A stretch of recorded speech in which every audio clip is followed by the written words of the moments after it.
Hello and welcome inside Vancouver Public Schools. I'm Jessica Moss. We have a lot of great stuff for you today, including important news about the upcoming levy election, plus construction news and stories about some great kids. To bring you those stories, we have our team standing by ready to go, but first, let's do our top three. These are our favorite posts from social media. Here's number 3. Yeshi Berry of Vancouver School of Arts and Academics is a winner at the Poetry Out Loud competition, put on in part by ESD 112. Yeshi, along with Amy Eels of Battleground High School, will now advance to the state competition in March. Students in Poetry Out Loud perform their favorite poems in front of a crowd. You can see the competition on Comcast Channel 328. Now number 2, this one comes from Fort Vancouver High School, where the girls bowling team just locked up a share of the league title. The ladies you see on the screen went 8-2 in the league and 15-3 overall. Coming up, they've got the postseason, and they have an eye on state if they can roll their way to Tacoma. Congrats to Coach Julie Pagel, great job to the Trappers, and good luck with the playoffs. And our number 1 comes from River Flow, a Columbia River High School fan Twitter account. This three-pointer by Kevin drove the crowd nuts. Kevin is a River alum who has been the team manager for the boys basketball team for over 10 years. Sometimes at halftime, he'll shoot threes to keep the crowd entertained and hyped up. And as you can see from this video, it really works. Nice shot, Kevin. Next week, voters in Vancouver will decide whether or not to approve a supplemental levy to support Vancouver public schools. The levy would help schools avoid large cuts and keep service levels right where they are. The district is asking for an extra 43 cents per $1,000 of assessed property value. That would bring the total local levy to $1.93, which is well below the state maximum. It would also put the tax rate for schools at the same level it was in 2017, before the state changed its funding formula. The levy would make up a $10 million shortfall brought on by underfunding from the state. About 16% of the supplemental levy would go to maintain the current number of district resource officers. You'll find them in every school, and they do a lot more than you might think. Joining us with more is Nick Voll. Nick? Thanks. You may have seen them around, the officers in gray shirts. They're keeping kids safe from outsiders and doing important work inside the hallways too. Let's meet 2 DROs and see the impact they have on their schools. Ro Michaele is an attention grabber. We all think she's pretty cool. It's lunchtime at Jason Lee Middle School, and the district resource officer is announcing which students need to go to study hall to finish assignments. It's one of a million things she does at Jason Lee. Supervising, making sure students are doing what they're supposed to be doing. Priority 1, keeping kids safe. I definitely think in the modern society especially, it's incredibly important to have a good security guard at a public school like this. Middle and high schools have permanently assigned district resource officers, or DROs. At the elementary level, they have roving officers like Catlin Anderson. He works at 6 schools, including Fruit Valley. There's times where we can handle things, and there's other times where it's nice just to have a third point, somebody to help de-escalate, or even just to have a presence, because just the physical presence of the car and Catlin will often deter problems. I would say maybe 10% of what we do is the real safety, security stuff. I mean, we're doing that kind of stuff every day, but I would say 80 to 90% of what we do here is just building relationships with the kids. That means walking the halls, saying hello, creating trust. Now when I'm coming into my schools, there's a lot of kids that are recognizing me, coming up to say hi or ask me questions or give me high fives or whatever it may be. I often see students, sitting against the wall, sitting by themselves, and that was me. And for me to make that connection with that, I mean, if I can make an impact in any way. Having a trusted adult, a human connection with someone who cares, can help get kids through a tough time. Every student here knows her and trusts her. She's funny, and she's also the security guard, and she does her both jobs, being nice and protecting our school. Building relationships based on trust can also prevent problems from getting worse or happening in the first place. And it's really important that kids are comfortable enough to come up and tell me if they're being bullied, or if something's bothering them, or if they're feeling, some kids having mental health problems, if they're feeling suicidal, or if they're down. Students who know Catlin or Rowe have learned that the most important part of their work is right there in the job title. They're a resource. Like, you would definitely go to Rowe if there's something bothering you. And she'll be like at your side. Like, she got you. Vancouver has more than 23,000 students and more than 30 schools. The state pays for just 4 safety officers to cover the whole district. The local levy pays for 32 additional officers for a total of 36. Back to you. Thanks, Nick, and you can find out a lot more about the levy at vansd.org/levy. Your ballots should be in your homes now. The election deadline is February 11th. Students and parents, now is the time to apply to one of the many magnet programs across the district. There are a lot of options, so we thought we'd show you some of what's out there. Let's go to our map, and we're going to begin at Columbia River High School. It is home to the International Baccalaureate Program, a rigorous course of study that challenges students in preparation for college. And then going just north of there, we're looking at Skyview High School, where students study science, math, and technology in the SMT program. A big highlight there is the robotics program, which has competed all over the country. Now, going just to the east, the entire school studies science, math, engineering, and technology at Vancouver iTech Preparatory. It just opened a new building on the WSU Vancouver campus, which is still so new, it's not even on Google Earth just yet. Now let's head to the south, and we're looking at Vancouver Flex Academy, which offers students non-traditional learning using online resources. And then going nearby, Fort Vancouver Center for International Studies is a traditional high school with a lot of special options. Its renowned culinary arts program gives kids experience in the food world. The medical magnet is a good start for students interested in nursing or becoming a doctor or any other medical field. Fort also hosts the only welding program in the district, and future teachers can learn the craft in its education program. Fort, as a center for international studies, also offers students learning through a global lens. Now we're going to take you to Hudson's Bay High School. It's to the west, and the star there is the Bay ACES program, which includes horticulture, construction, architecture, and more. And finally, let's take you to Vancouver School of Arts and Academics. Students there have a wide variety of art forms, from dance and music to video and audio, traditional arts, writing, and more. If you want to learn more about these programs of choice, check out vansd.org/choices. You can get more details about the programs, apply for entry, and see the deadlines for applying.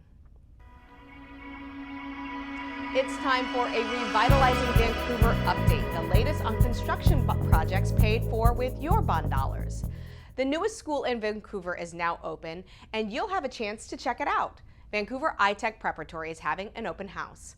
On February 20th, Governor Jay Inslee is scheduled to speak at the school's grand opening. At 6 p.m., the program begins with speakers in the school's central gathering space.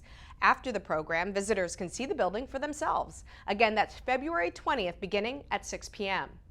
The school is deciding what to do about its 2 previously planned new elementary schools. Due to fluctuating enrollment and the rising cost of new construction, the district is considering 4 options. 1, defer the opening of a new elementary on Northeast 25th Avenue to a future bond. 2, defer the new Vita Elementary School planned near downtown or other projects to a future bond. 3, take out a bank loan to cover shortfalls. Or 4, build both new elementaries but at a lower enrollment capacity to reduce operational costs. The district already held open houses to discuss the ideas, but it's not too late to contribute your own. You can also email the district on its website. The construction project to replace King Elementary School is well underway, and we got a tour of the new facility.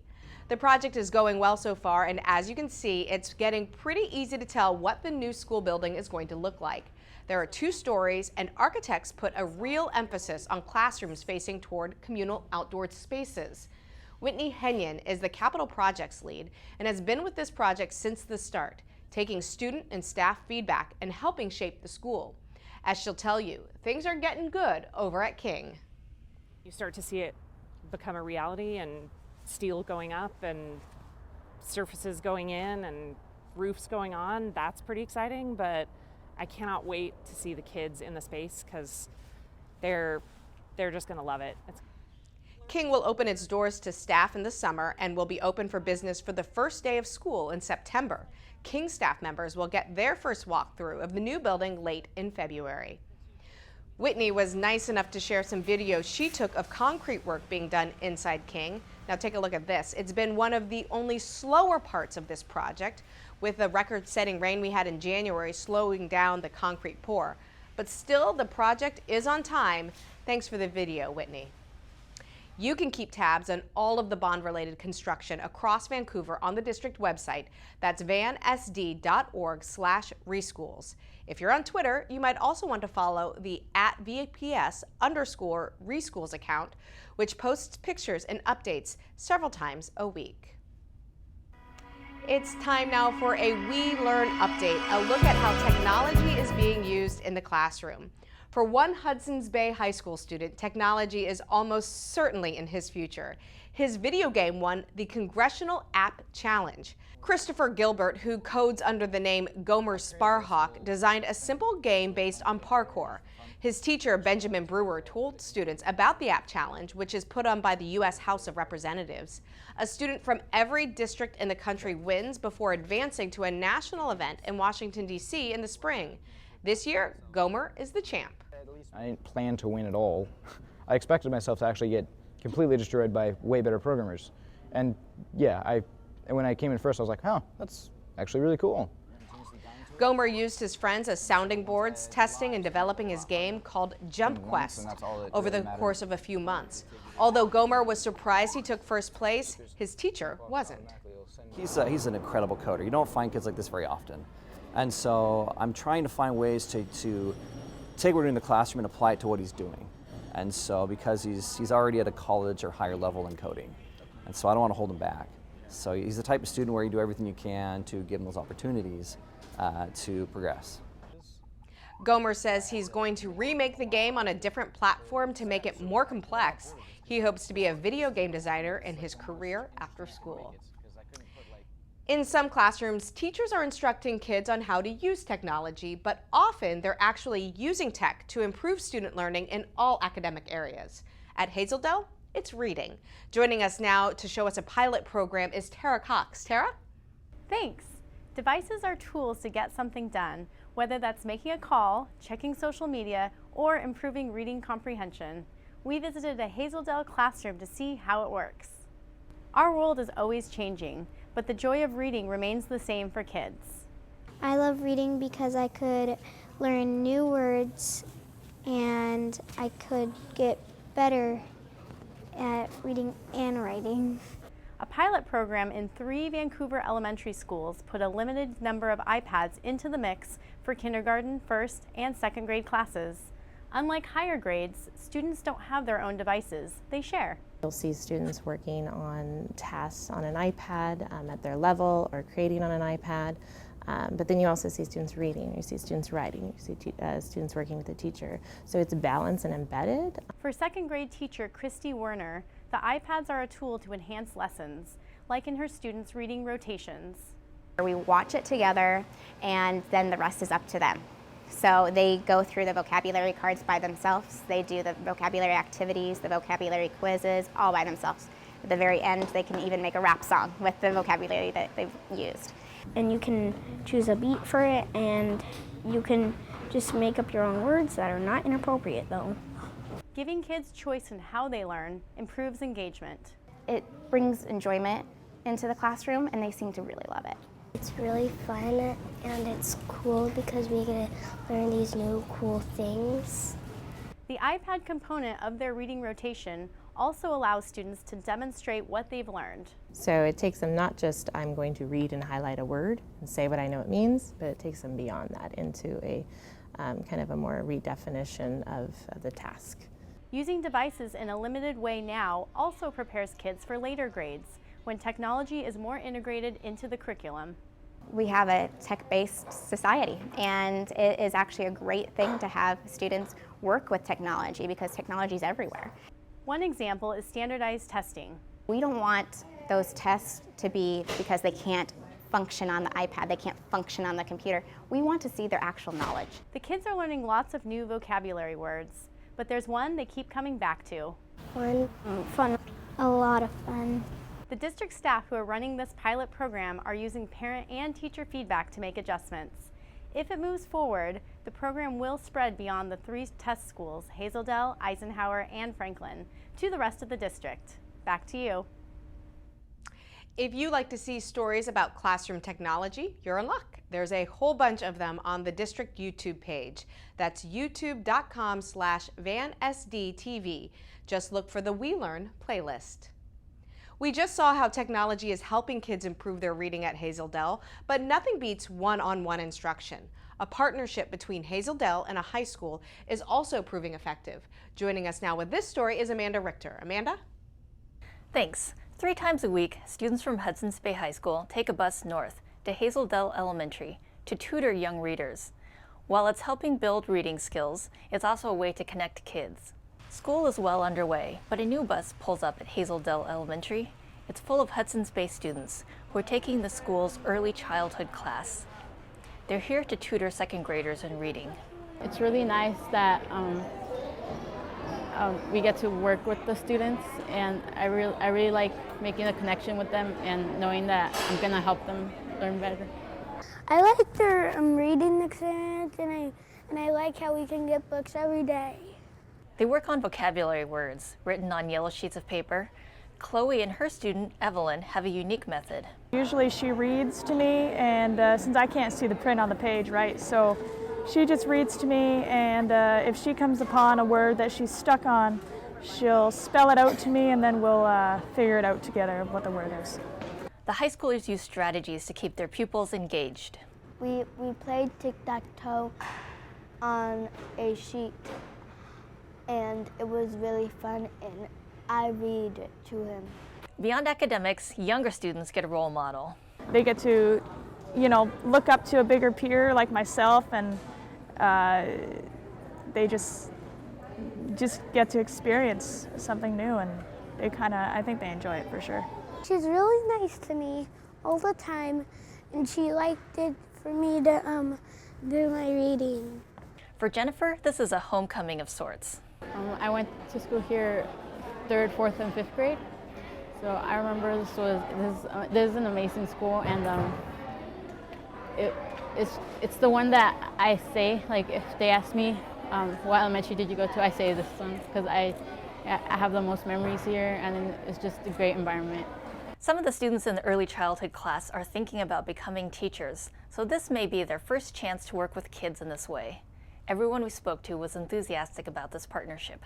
Back to you.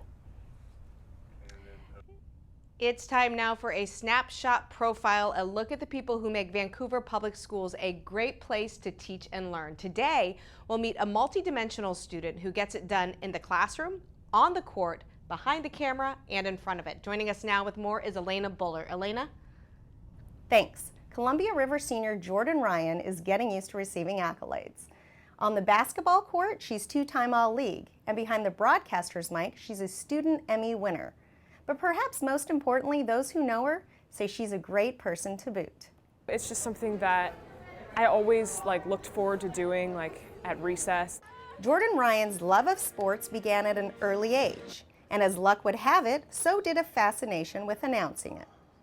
In elementary school, her mom was worried about her playing with the boys. She's like, it's too rough, you'll get hurt. But instead of calling it quits, Jordan decided to call the game. I'd watch them and I would commentate. And they're like, we like it when Jordan does that. That was my first experience way back. That pretty much sums up Jordan Ryan. Just hyper-focused. She does everything at 100%. As a senior, she's the leader of her basketball team, an honor student, and a play-by-play whiz for both her school and the district's broadcasting programs. She stepped into being an announcer for boys basketball, and she's phenomenal. Jordan will thank CR Sports Program Director Janine Blackwell for the opportunity. It started with Blackwell. But Blackwell says it really comes down to dedication, something Jordan has in spades. She's a serious person and a committed and dedicated. If she says she's going to do it, she'll do it. And you can count on her doing it really well. A sentiment shared by her basketball coach, Will Jones. It is just remarkable, just the leader she's become, being able to just see things before it happens, to pick teammates up, to just kind of fight through anything negative that's going on the court, and then just to be able to embrace the positives as well. Jordan is the first to admit, like basketball, it's not just skills, but practice that makes a better broadcaster. I spent a lot of time announcing games by myself. Free throws in and out. It remains a tie game. She gets the ball, scores, and she gets her own rebound. I started listening more closely to people who do this for a living. She's been at it for 3 years now, and she's not ready to give it up. Instead, she's adding more to her plate. I started film last year, and so far I've made 4 films. She's not ready to hang up any of her hats. In fact, just the opposite. I'm looking to play in college. Right now I'm blessed to have, like several colleges who are looking at me, but I haven't made a decision yet, and that's just because I need to have some time to just sit down and talk to my parents and make a decision about that. As for her future, one thing is for sure. She wants to continue being heard on and off the court. I'm just hoping I'll be doing something I love, which if I continue in the direction I'm going, I think I should be okay. Something her coach and teachers don't doubt. Ryan to the near side, she's going along baseline, drives into 2, pulls up from 8, that's good. Jordan Ryan's got it going. My hopes are that she soars. My hopes are that she gets to follow her passion. I just think the sky's the limit with her. She's a very rare kid, and it's been awesome coaching her. It's been awesome. Jordan plans to continue playing for as long as she can. She still has a few games to win and a few games to announce. Back to you. Thanks, Elena. It's not every day you get to meet a Major League Baseball player, but that's exactly what happened at Harney Elementary. Students there voiced their appreciation. The Seattle Mariners brought their winter caravan through Harney, speaking to kids about their DREAM program, which encourages kids to stay away from drugs and have a positive approach to other people. Of course, the Mariner Moose was a big hit, but the main stars are the players, including former Mariner Brian Hunter, who grew up here winning a state championship with Fort Vancouver High School in 1990. I went to Peter S. Ogden Elementary, and while I was attending there, we would have some of the Blazers come through and talk to us. And it really impacted my life, and I remembered it my whole life. And so I think that coming and doing these type of events, it makes a positive impact on these youth, their lives as well, and bring a smile to their face. Just coming in and being able to give them a bright moment for their day, something that they're gonna talk about when they go home, and you never know, they might talk about it for the rest of their life. Everybody might not get this opportunity. The players told us that this may be the loudest school they've spoken to, which they appreciated. It's loud, oh yeah. I mean, the kids almost make me more scared than to talk to any other adults, but obviously at the same time I love hanging out with them. They're easy to talk to. Obviously all they want to do is see us, say hi, high fives, simple stuff for kids, but it's awesome to get back. The voice of the Mariners broadcaster Dave Sims was also on the stage. The Mariners Caravan is an annual tradition with players headed out all over the state to recruit future Mariners fans and spread their positive message to kids. Now for the big picture, our favorite image from social media. This one comes from King Elementary, where they kicked off their kindness campaign with some superheroes.